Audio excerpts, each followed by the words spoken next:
here today at Mountain View Cemetery in San Bernardino, California. My brother Randy Rhodes is interred in this monument, and our mother Dolores Rhodes is also here. A lot of people ask us why he is such a distance from the city that he lived in. And it's because my mother grew up as a child in this city, and she wished to be buried in the town that she came from. Randy was in the mausoleum, which is over in back of us, but 3 times the grave, they took the letters where it says Randall William Rhodes 1956 to 1982, and then it had some letters below that that said an inspiration to all young people, and they took it away 3 times. So after 3 times, a private crypt was built for him, and there's also 2 spaces. My mother fills the top space, and the bottom space is empty right now.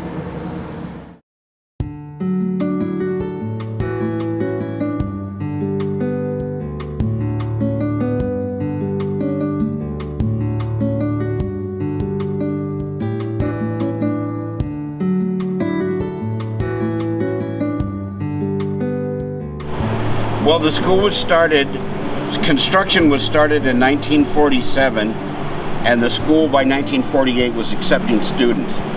So 2018 is our 70th year, and we had a lot of students for quite a while, for about 3 decades. Then it thinned out a little bit. Now not so many, but the school's a local landmark, and it's visited by people from all over the world. Definitely. As a matter of fact, my mom even helped lay some of the bricks on the pathway herself. And she was pregnant with my brother in the beginning of the building of the school. It was like our second home here. Spent a lot of time here as kids.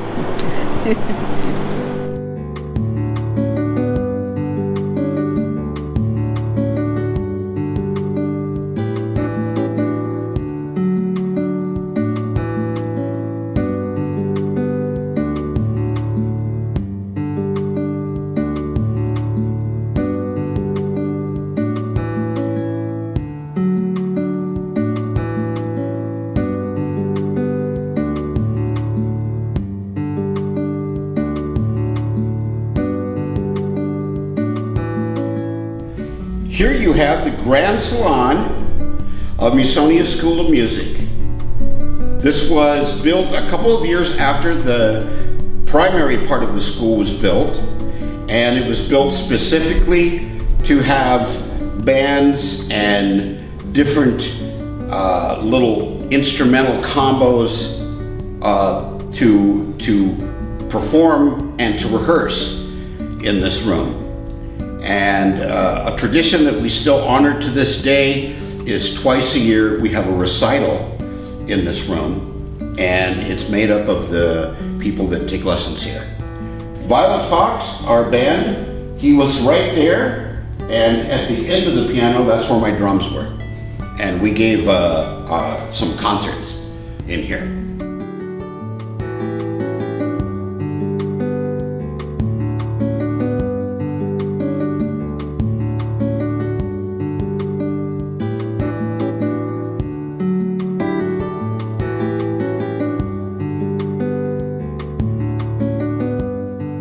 This was Randy's teaching room.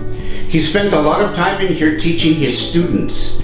And after he left to go with Ozzy, George Lynch took this room and he was teaching here. When Randy passed away, we decided to honor him, and we keep the room exactly the same way that it was when he was teaching in here. And we don't use this room to teach any longer. We just have it so that people can see this room and come in here and maybe make a meditation or have some peaceful time. And a lot of times people from Japan will come to this room and stay in here for a while, and then they come away from this room and they're very peaceful, very happy. He sat in that one, the students in this one, and he flipped the guitar and make for a desk, and he wrote on the back of the guitar. Box, which existed when Randy taught in here, has taken on a completely different, how to say it. It's like for people want good luck, like for good luck. They give something in this box that comes from them, and because it's Randy's room, they maybe will receive good luck. Like when you put a coin in a fountain. So there's all kinds of things in here, and people put picks, jewelry. Here's some money from the Czech Republic, coin purse, all kinds of things. And then when they put it in this box, the intent is to bring good luck to them.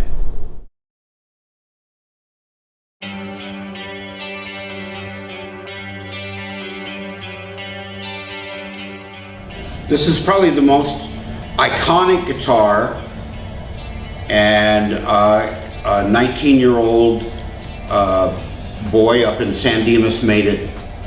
His name was Carl Sandoval. Randy saw George Lynch with this guitar backstage one night, of course without the polka dots, and he liked it.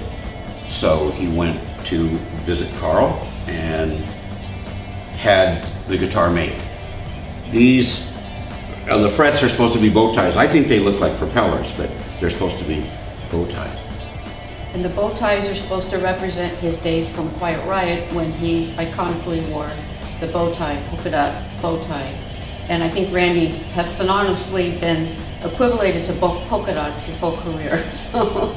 When he first had this guitar made, he was in Quiet Riot. Right. Yeah, he had not joined Ozzy yet. And he actually dropped it 3 weeks after he got it. And it broke right here where the headstock begins because his strap lock failed. And he took it back to Carl, and Carl repaired it, did a real good job. You can't really tell, and it didn't affect the guitar's tuning or the way that it sounded. On this side, you'll notice there's a bunch of black tape. So when Randy did join Ozzy, they had, especially with the Diary tour, not prior to that, the Blizzard, Sharon had Randy put the black tape on because when he came out on stage, he was already out there, and they didn't want the glare from the guitar, the audience, to see it. So when he came out, he held this side, and then as the concert started, he flipped the guitar to the other side. So that's the story with the tape.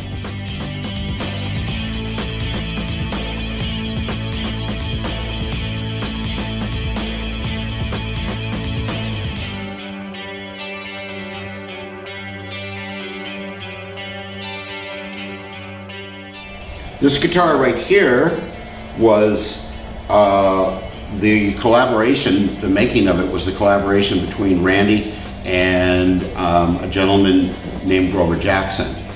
And the guitar was a prototype. When it was first made, they had no idea that it would go into mass production. So you want to tell them what the shape, the significance of the shape? So the story, as I've heard, was Randy flew on the Concorde, which no longer exists. And he was so impressed by that flight when he flew to England and back again, that he, on a napkin, drew the initial plan for this guitar.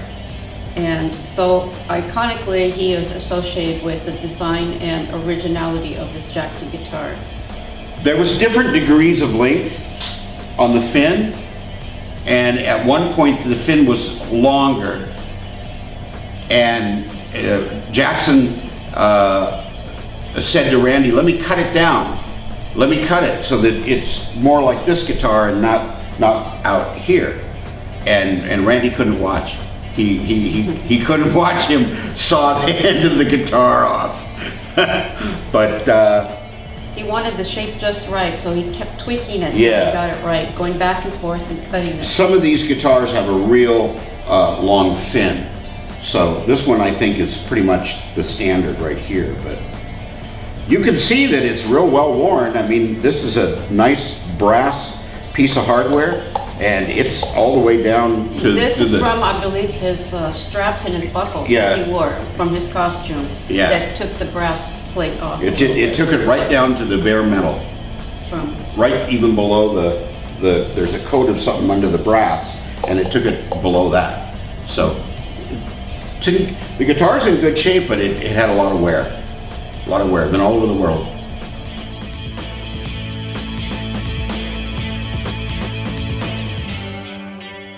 This is the case that the white Gibson Les Paul came in. I would venture to guess that it's not the original case, but when that guitar was purchased, it was slightly used. And this is the case that the store sold the guitar in. And as you can see, it was stenciled like the amps you're gonna see that belong to Quiet Riot.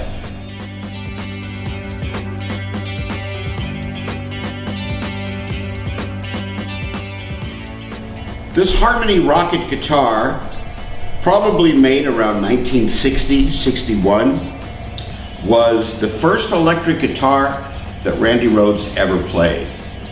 And it was not his guitar, it belonged to the school, and it was actually the object of a bribe. My mom had these little bands, or dance combos, if you will, and she wanted Randy to play guitar in them. And I was the drummer in a few of them. I didn't mind, but Randy did not like that kind of music. He didn't want to play that music. He wanted to play loud rock and roll music. So one of the major things that my mom and my brother disagreed on, and the way that they settled it, was if Randy played in her band for an hour each week, he could take this guitar in the back part of the school and play it as loud as he wanted for an hour. So he agreed to that, played in the band, and then before he had his own first electric guitar, he would go in the back with this thing and play it as loud as he could get the amp to go.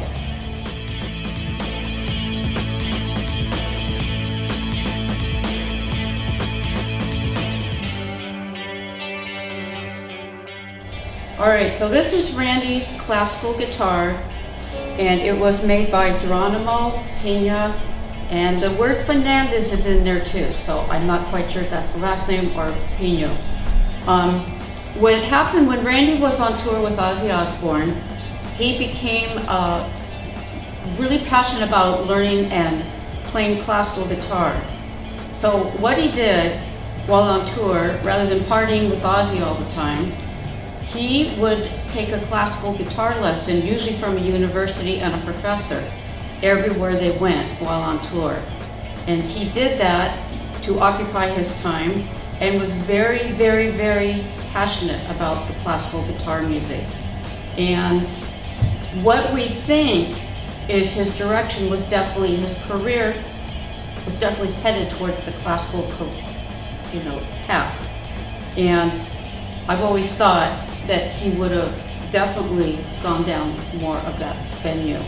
He wanted to go back to UCLA and study classical guitar, once he left Ozzy, and he had told Ozzy, I'm ready to stop doing this. And Ozzy told him, are you crazy? And no, he was all about the music for Randy. That's what it was about. And so this is the guitar that he bought while in England. Just so we're straight, Randy did not plan at all to quit Ozzy Osbourne's band. He was simply not going to tour.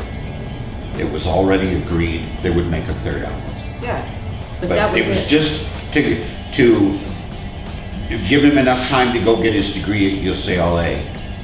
And I believe this guitar was used in conjunction with a steel guitar, and that was what he used to record D. Right.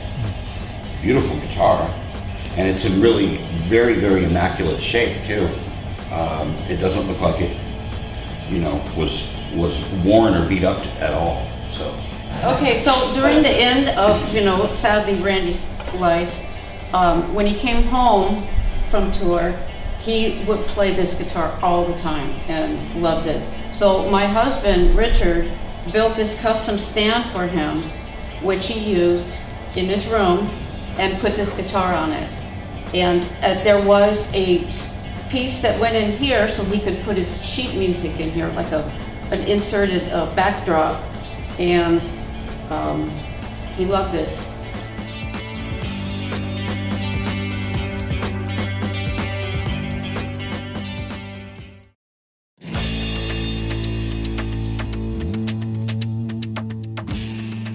These are the famous white Marshall amps, the white Tolex that Randy's known for using. And there's two interesting facts about them. Number one, when Randy was playing on the Sunset Strip in Hollywood, I asked him once, well, everybody's playing Marshalls. Do you think that you'd want to play Marshall? And he said, no, I stick with my Sun cabinets and my PV head. Then he went to England and he had a chance to go to the factory and he picked these out. There was 6 cabinets and the white head here. He used other heads, but I don't think they belonged to him. And what was really interesting was that he did the same thing with the Sun cabinets that he did with these. He took the speakers that comes with them and he ripped them out and he put Altec Lansings in. So these are some heavy cabinets. But after he got these, I guess he got used to them and he swore by them. I mean, from that time on, he was a Marshall guy. But I distinctly remember when he was in Quiet Riot, everybody had Marshalls and he said, no, I'm not gonna go that way. So when we took these out before, about 10 years ago, an interesting thing happened. On the bottom of this head, stuck to it, was the set list. She's holding it. Was the set list to the very last concert that Randy ever did. On the set list, it lists every song, and right here is Randy's handwriting that mentions each guitar that he played with each song. Mm-hmm. And this is Randy's handwriting, so someone, I think, wrote that. But he has it written which guitar he played for which song.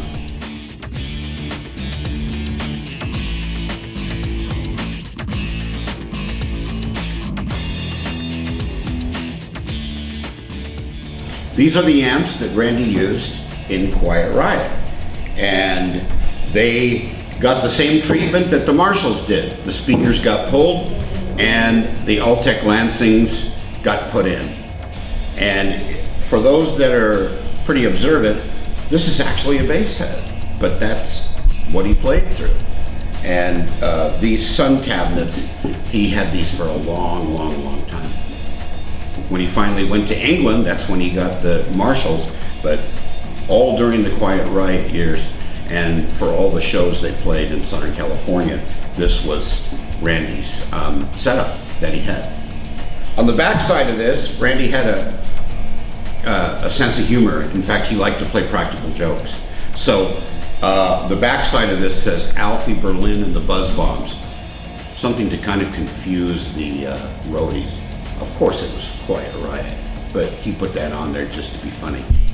And actually the tape settings that you see on the front of this amplifier were his settings.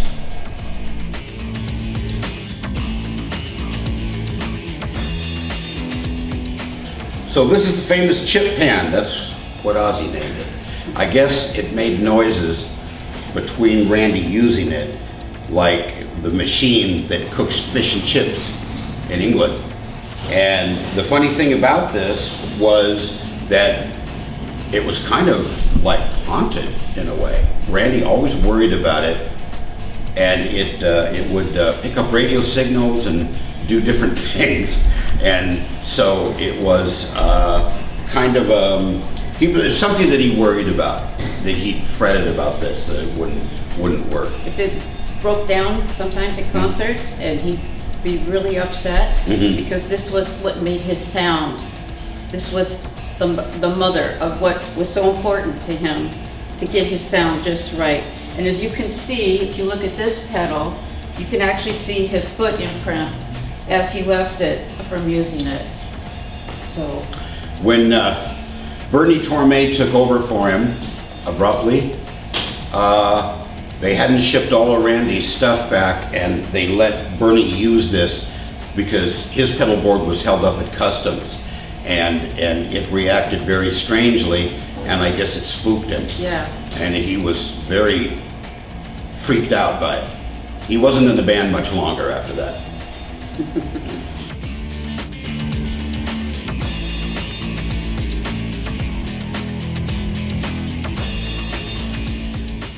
So here we have one of the many Quiet Riot costumes that Randy wore when he played Quiet Riot. He was synonymously known for the polka dots. That kind of became like his trademark, his theme. Everybody acknowledged it for him. And also the bow tie. The bow tie was huge for him. And he had his costumes made, I believe, between two girls, his girlfriend and another girl by the name of Lisa. And all his costumes were made for him. You can see he's really tiny, and this is what he wore on stage. You can see, the sweat from the back. And this is it, iconic. These are 1970 vintage, I would say. And he had a few colors that he wore. So here we have one other costume. This is a red one. I think he had a few colors, and this might be one that is one of the most recognizable colors I think that he wore. So this is a red one, and again, the bow tie with his initials. I don't know if you can see, they're stitched on here, and everyone had that. So these were made for him again by his girlfriend and another girl, Lisa. So he was quite tiny, as you can see, and it's pretty much it. So.